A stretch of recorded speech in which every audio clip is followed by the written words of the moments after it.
Hello, my name is Savannah.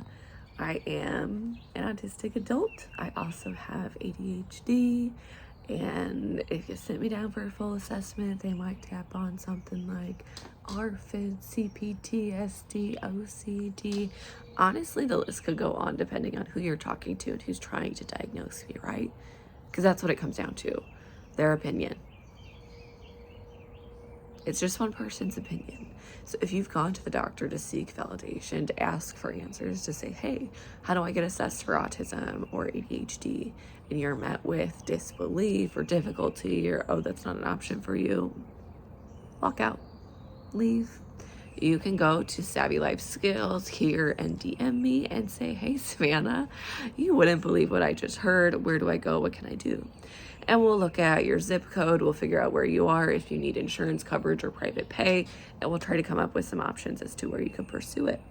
But we're also going to ask some questions.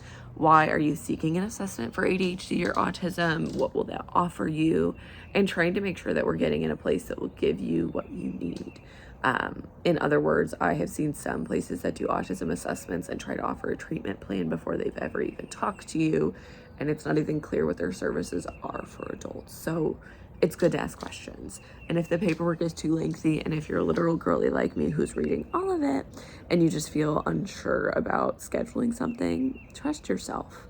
Look at what it's saying, because I saw one that had a mandatory self-pay of $500 or $800. Again, it was just, there's a lot of weird things when it comes to getting assessed. So if you don't feel good about where you're headed, that's okay. If you get through an assessment and somebody says, ma'am, you're somewhat talkative, so you can't be autistic, or you have a relationship or a job and you haven't struggled until now, they clearly don't understand autism in women. If you're autistic and ADHD, even more so, that combination, you're even better at masking.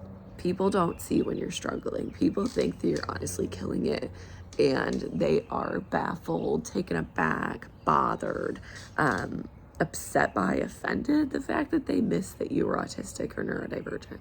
So there's nothing wrong with you. Anyways, this was me hopping on. Hi, I'm Sav or Savannah. I am a coach for adults with autism and ADHD. I also co-host some monthly groups, not a support group. Let me be clear. I don't run a support group. I run a peer group for autistic adults. So there's a panel of us. You can thank The View if you want. And we discuss some topics. In June, we're actually having somebody join us who is a high support needs person.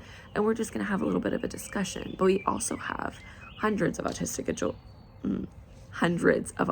adults joining together, talking about the things that we care about, things that matter to us, or things that are impacting us, and trying to brainstorm solutions, or maybe just get a little bit of like camaraderie and solidarity in whatever it is that we're facing, because a lot of us have similar battles. Thank you so much. Have a good day.